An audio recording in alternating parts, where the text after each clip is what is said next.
ദൈവനാമത്തിന് സ്തോത്രം ചെയ്യുന്നു. തുടർമാനമായ ദൈവ വചന പഠനത്തിലേക്ക് എല്ലാവരെയും സ്വാഗതം ചെയ്യുന്നു.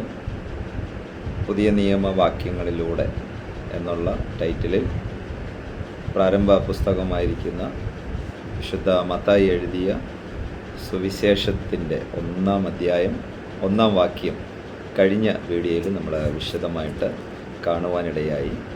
കുറച്ച് കാര്യങ്ങൾ പിന്നീടുള്ള വീഡിയോയിൽ പറയാമെന്ന് പറഞ്ഞെങ്കിലും അടുത്ത 1-2 വീഡിയോ കഴിയുമ്പോഴേ അതിനെക്കുറിച്ച് വിശദീകരിക്കാനായിട്ട് കഴിയുകയുള്ളൂ. പ്രത്യേകിച്ച് നസറേത്ത് എന്ന പട്ടണത്തെക്കുറിച്ചൊക്കെ പറയാം എന്ന് വീഡിയോയിൽ പറഞ്ഞിട്ടുണ്ടായിരുന്നു. ഇന്ന് 2 മുതൽ 17 വരെയുള്ള വാക്യങ്ങളിലൂടെ ഒരു യാത്രയാണ് നടത്തുന്നത്. 2 മുതൽ 16 വരെ ഉള്ള വാക്യങ്ങളിൽ വംശാവലിയെ വിശദീകരിച്ച് പറഞ്ഞിരിക്കുകയാണ്. അതിൽ 17-ാമത്തെ വാക്യത്തിൽ 3 ഘട്ടമായി തിരിച്ച് 42 തലമുറകളുടെ കണക്ക് പറയുകയാണ്. അബ്രഹാം ഇസഹാക്കിനെ ജനിപ്പിച്ചു എന്ന് തുടങ്ങി 16-ാം വാക്യത്തിൽ അവളിൽ നിന്ന് ക്രിസ്തു ജനിച്ചു എന്ന് പറഞ്ഞിട്ട് 17-ാം വാക്യത്തിൽ ഈ 42 തലമുറകളെയും 14 വീതമുള്ള 3 ഘട്ടങ്ങളായിട്ടാണ് പറഞ്ഞിരിക്കുന്നത്. അത് ഓരോ ഘട്ടങ്ങളും അബ്രഹാം മുതൽ ദാവീദ് വരെ 14, ദാവീദ് മുതൽ ബാബേൽ പ്രവാസം വരെ 14, ബാബേൽ പ്രവാസം മുതൽ ക്രിസ്തുവോളം തലമുറകൾ, ഇങ്ങനെ 14. അങ്ങനെയാണ് വംശാവലിയുടെ കണക്ക് ഒടുവിൽ പറഞ്ഞ് അവസാനിപ്പിക്കുന്നത്.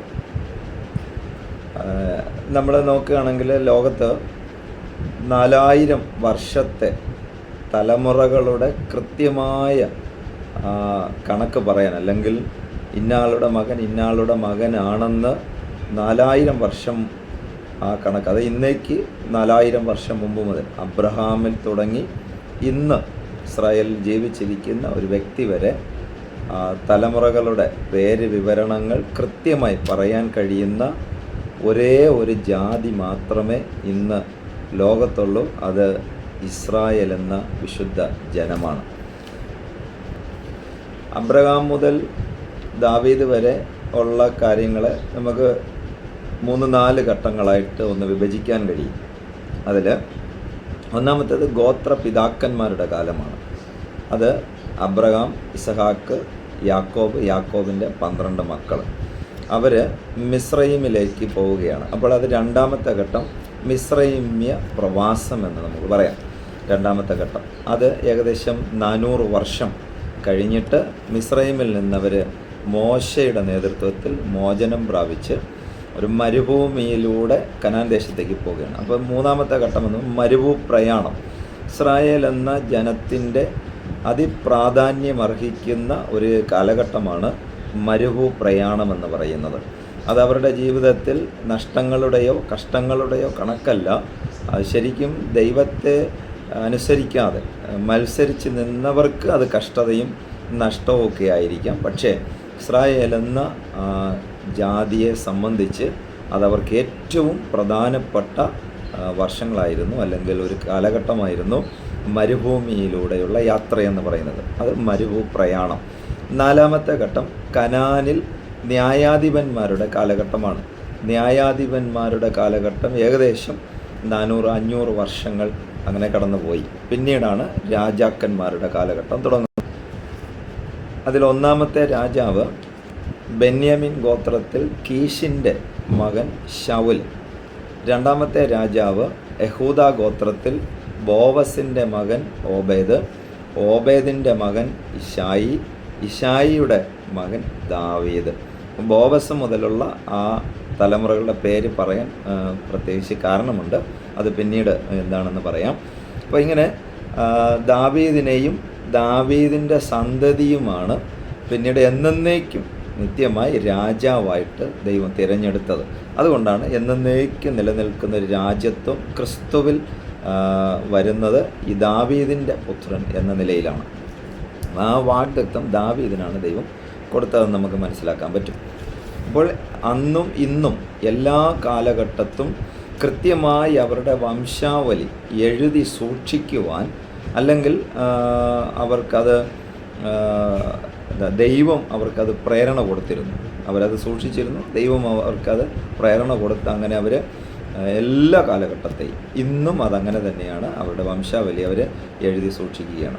അത് രണ്ടാമത്തെ ഭാഗമെന്ന് പറയുന്നത് ദാവീദിന് ശേഷം അല്ലെങ്കിൽ ദാവീദ് മുതൽ ബാബേൽ പ്രവാസം വരെയാണ്. ഈ കാലഘട്ടം എന്ന് പറയുന്നത് ദാവീദ് രാജാവ്, രണ്ടാമത്തെ രാജാവാണ് ദാവീദ്. അതിനുശേഷം ശലോമോൻ, ദാവീദിൻ്റെ മകനായ ശലോമോൻ, പിന്നീട് ശലോമോൻ്റെ മകനായ രഹബയാം.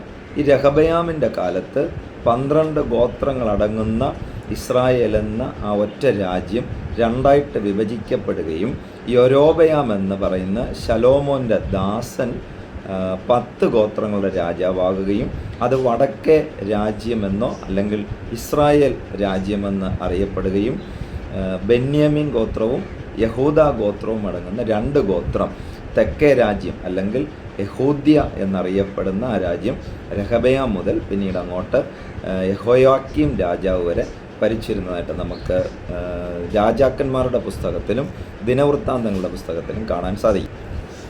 ഇങ്ങനെ രണ്ടായിട്ട് വിഭജിക്കപ്പെട്ട രാജ്യം ദൈവ കൽപ്പനകൾ അവരനുസരിക്കാതെയും ദൈവം ചെയ്യരുത് എന്ന് കൽപ്പിച്ചിരുന്ന പാപപ്രവർത്തികൾ അവർ രാജ്യം മുഴുവനും അങ്ങനെ ആ പാപപ്രവർത്തികളിൽ അടിമകളായി പോവുകയും ചെയ്തതിൻ്റെ ഫലമായി ദൈവത്തിൻ്റെ ശിക്ഷയെന്നോണം ദൈവം മുൻകൂട്ടി തൻ്റെ പ്രവാചകന്മാരിലൂടെ പറഞ്ഞിരുന്നതിൻ പ്രകാരം, അവർക്ക് മുന്നറിയിപ്പ് കൊടുത്തിരുന്നതിൻ പ്രകാരം BC 722 വടക്കേ രാജ്യമായ ഇസ്രായേൽ അശൂരിന് അടിമകളായി പോകേണ്ടി വന്നു.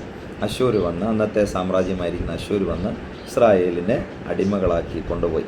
അതിനുശേഷം ഏകദേശം 545 BC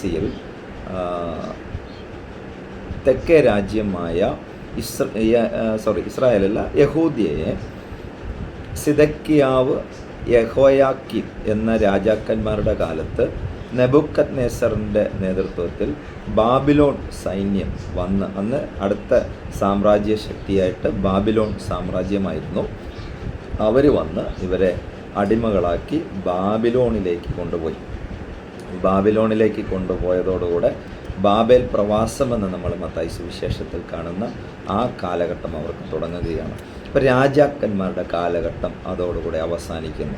അതുകൊണ്ടാണ് ഇവിടെ വംശാവലി എഴുതി വന്നപ്പോൾ ഈ ഓരോ കാലഘട്ടങ്ങളെയും അബ്രഹാം മുതൽ ദാവീദ് വരെ ശരിക്കും ഒരു രാജാവ് പ്രോപ്പറായിട്ട് അവർക്കൊരു രാജാവ് ഇല്ലാതിരുന്ന കാലഘട്ടവും അതിനുശേഷം രാജാക്കന്മാരാൽ ഭരിക്കപ്പെട്ടിരുന്ന ഒരു കാലഘട്ടം ബാബേൽ പ്രവാസം വരെ, തുടർന്ന് ബാബേൽ പ്രവാസം മുതൽ ക്രിസ്തു വരെയും ഇവർ മറ്റ് പല സാമ്രാജ്യശക്തി, അതായത് ബാബിലോൺ, അതിനുശേഷം വന്ന മേദ്യ പാർസിയ, അതിനുശേഷം വന്ന യവന സാമ്രാജ്യം അല്ലെങ്കിൽ അലക്സാണ്ടറിൻ്റെ നേതൃത്വത്തിൽ വന്ന ഗ്രീക്ക് സാമ്രാജ്യം, ശേഷം റോമാ സാമ്രാജ്യത്തിൻ്റെ കീഴിൽ അവരായിരിക്കുന്ന സമയത്താണ് ക്രിസ്തു വന്ന് ഭൂമിയിൽ വരുന്നത് നമുക്ക് കാണാൻ കഴിയുന്നത്. അപ്പോൾ അന്ന് മുതൽ ഈ BC 545 മുതൽ ഏകദേശ കണക്കാണ്. അതിനുശേഷം അവർക്ക് പ്രോപ്പറായിട്ട് അവരെ സ്ഥിരമായിട്ട് ഭരിക്കാനായിട്ട് ഒരു രാജാവ് ഉണ്ടായിട്ടില്ലെന്ന് വേണം നമുക്ക് പറയാൻ. ഇങ്ങനെ പല സാമ്രാജ്യ ശക്തികളുടെ കീഴിൽ അടിമകളായിപ്പോയി. പക്ഷേ ഈ സമയത്തും അവരുടെ തനതായ അവരുടെ ആ സംസ്കാരവും അവരുടെ ഭാഷയും തിരുവഴുത്തുകളും അതുപോലെ വംശാവലിയൊക്കെ അവർ കൃത്യമായിട്ട് സൂക്ഷിച്ചിരുന്നു എന്ന് നമുക്ക് വേദപുസ്തകത്തിൽ കാണുവാൻ കഴിയുന്നുണ്ട്. തുടർന്ന് ഏകദേശം 2050 വർഷങ്ങൾക്ക് ശേഷം 1948 മെയ് മാസം 14-ാം തീയതി അവർ സ്വന്തം രാജ്യത്തിൽ വന്ന് സ്വതന്ത്ര രാജ്യമായിട്ട് ആ രാജ്യം അവർ വില കൊടുത്ത് വാങ്ങുകയായിരുന്നു. വാങ്ങി അവർ അവിടെ സ്ഥിരമായി ഇന്നും അവിടെ അവരുടെ രാജ്യം നിലനിൽക്കുകയാണ്. അപ്പോൾ ഏകദേശം 2050 വർഷത്തോളം സ്വന്തം രാജ്യമില്ലാതെ ലോകം മുഴുവനും ചിന്നിച്ചിതറിപ്പോയ ഇസ്രായേൽ വീണ്ടും സ്വന്തം രാജ്യത്തിലേക്ക് മടങ്ങി വരികയും അവർ സ്വന്തം രാജ്യത്തിൽ മടങ്ങി വന്നു. അതായത് 2050ഓളം വർഷം 100 കണക്കിന് രാജ്യങ്ങളിലേക്ക് ചിന്നിച്ചിതറിപ്പോയവരാണ്. കുലവും ഗോത്രവും കുടുംബവും എല്ലാം ചിതറിപ്പോയ നമ്മുടെ കേരളത്തിൽ വരെ വന്ന് അവർ പ്രവാസികളായിട്ട് പാർത്തിരുന്നു. ഒളിവിൽ താമസിച്ചതാണ്, അവർ ചിതറിപ്പോയതാണ് രാജ്യങ്ങളിലേക്ക്. അങ്ങനെ പോയവർ വീണ്ടും 2050 വർഷങ്ങൾക്ക് ശേഷം സ്വന്തം രാജ്യത്തിലേക്ക് അവർ മടങ്ങി വരികയും മടങ്ങി വന്നതിൽ മാത്രമല്ല, അതിൽ അത്ഭുതകരമാകുന്ന കാര്യം അവരുടെ സംസ്കാരം, അവരുടെ തിരുവെഴുത്തുകൾ, അവരുടെ ഏക സത്യ ദൈവമാകുന്ന യഹോവയായ ദൈവം, പിന്നെ അവരുടെ വിശുദ്ധ ഭാഷയായ അവരുടെ എബ്രായ ഭാഷ, ഇതെല്ലാം അവർ ഏകോപിപ്പിച്ച് അതിൽ തന്നെയാണ് അവർ ഇന്നും തുടരുന്നത്. അപ്പോൾ അത് ഭയങ്കര അത്ഭുതകരമാകുന്നൊരു കാര്യമാണ്. ലോകത്തെ നമ്പർ 1 ശക്തിയായിട്ട് ഇന്നും അവർ നിലകൊള്ളുന്നു.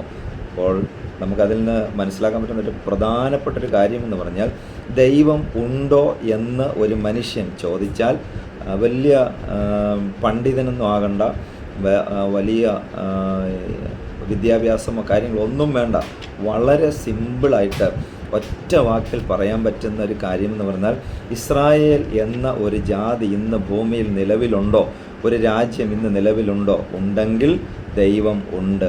ഏതാണ് ദൈവം? അവരുടെ ദൈവമായ യഹോവയാണ് ഏക സത്യ ദൈവം, ലോകത്തിൻ്റെ ദൈവം, ഈ പ്രപഞ്ചത്തിൻ്റെ സൃഷ്ടാവ് എന്ന് നമുക്ക് വേറെ ഒരു തെളിവുകളും ഇല്ലാതെ നമുക്ക് മനസ്സിലാക്കാൻ പറ്റും.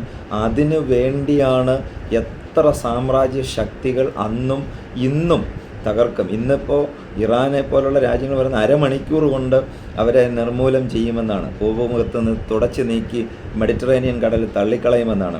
നടക്കത്തില്ല. കാരണം ഒരു സത്യ ദൈവം ഉണ്ട് എന്ന് ലോകത്തിന് വലിയ തെളിവ് കൊടുക്കാനും ലോകത്തിന് ദൈവത്തെ കാണിച്ചു കൊടുക്കാനും ദൈവം നിലനിർത്തുന്ന ഒരു രാജ്യം, ഒരു ജാതി, ഒരു ഗോത്രം, അത് ഇസ്രായേലാണ്, യഹൂദയാണ്. സർവശക്തനാകുന്ന ഒരു ദൈവം ഉണ്ട് എന്ന് ലോകത്തിന് മനസ്സിലാക്കാൻ ഇസ്രായേൽ എന്നൊരു രാജ്യത്തെ നോക്കിയാൽ മതി. ഇപ്പം ഞാൻ 17-ാം വാക്യത്തിൽ ഒരു അല്പ വിശദീകരണമാണ് തന്നത്. ഇനി അതിന് ശേഷം അടുത്ത വീണ്ടും ബാബേൽ പ്രവാസത്തിന് ശേഷം ക്രിസ്തു വരെയുമുള്ള ഈ കാലഘട്ടമുണ്ട്. അതും അടുത്ത വീഡിയോയിൽ നമുക്ക് കാണാം. ദൈവം എല്ലാവരെയും അനുഗ്രഹിക്കട്ടെ. നന്ദി.